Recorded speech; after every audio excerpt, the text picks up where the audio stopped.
What's up, bro cards? What's up, ho cards? No disrespect to women or Winston or anybody. Today I'm in the Miata and it's ready to drive. Not ready to drive legally, low key, don't tell anyone. But we're just gonna take it up and down the street just to make sure that the front bumper that is now on is not rubbing or hitting anything. It doesn't feel right to have it all completed like this because it's like brand new, like all of it's like new, but it's not complete yet. So I don't know, it feels weird, but yeah, let's take it up and down the street. Let's see if it's gonna be rubbing. Record the front of it, trying to go down.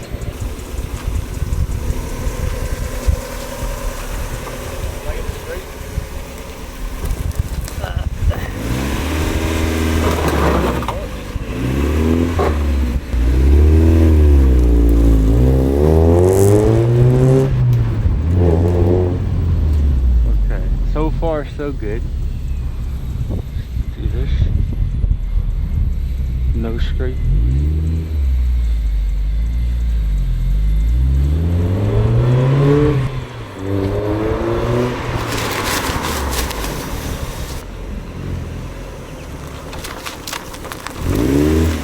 Feels good. How does it look? Looks amazing. Watch this.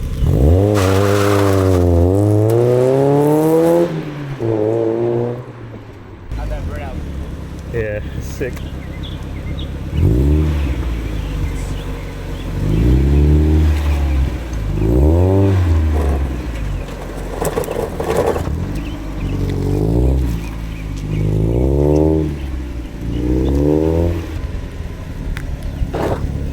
Yeah, like that. Going like that. Cut. Yeah. Oh, no scraping. Damn, that's pretty cool.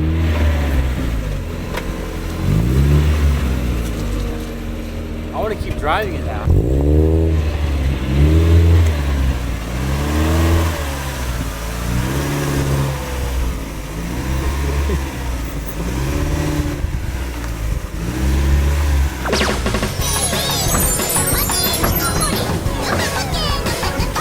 Now that we have that out of the way, we know that the car can now be painted.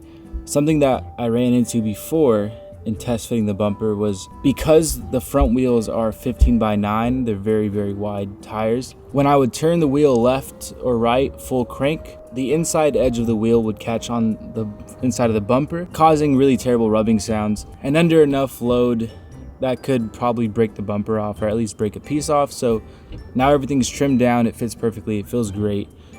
Everything can be painted. It's beautiful. It's a couple days away from paint. I also have the paint color and code and everything that I'm going to paint this car, but I do want to see if you guys have any ideas on what you think would look good on this car. I also just want to give a little update on what I've done to the car since I've last made a video on it.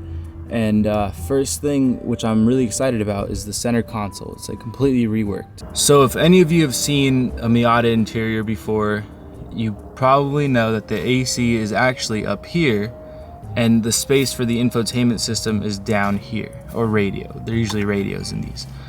However, I got this really nice infotainment screen and needed to have it up here and reroute the AC to the lower position. So let me show you guys the brackets and everything that went into this whole thing. So first, this pulls out. Okay. And here you can really get a good idea on what I did. I really am not in the mood to disassemble this whole thing right now, so I'm just gonna show you guys the bracketing and then explain it the best I can. So I didn't do a good job at really documenting what it looked like before, but there are these plastic brackets that are built into the actual entire dash. They come out to like right here, and they seat this whole entire AC control panel up here perfectly.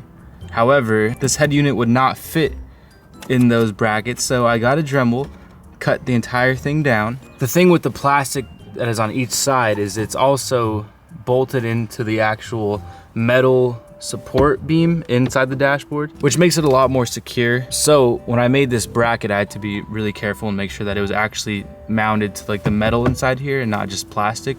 So what I did was I started off by building the bracket on the actual AC plate and extended some metal to the actual support beam on the inside, riveted it in there, and then I did the same thing up here.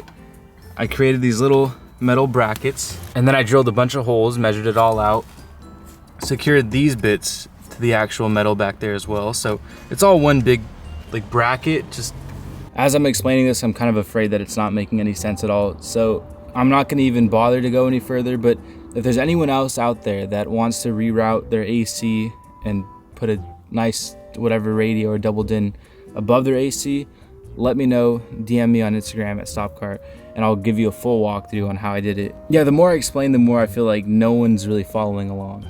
Basically, it's all mounted, it's all set. There's a couple little things I gotta do to make everything work the right way, but as for right now, it's 100% drivable. It's very cool looking, and I'm very proud of how it's turned out.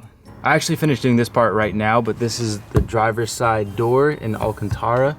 I put foam in this part just to make it a lot softer and nicer. I have this speaker cover, just not here, so I'm gonna be installing that tomorrow. You might have also noticed these new headlights, and I actually have some footage on when I installed these.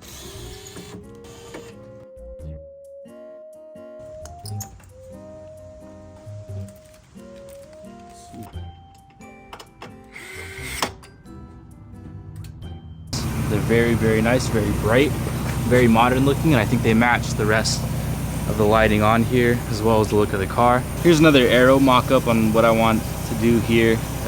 It's gonna go all the way around the car and then just have these wings on each side. Looks so good. So this piece right here looks like this when it doesn't have any foam or material on it. This is like really brittle, gross 90s plastic. You can also see that the door card is really just like this nice heavy duty cardboard, but that's all it is, cardboard.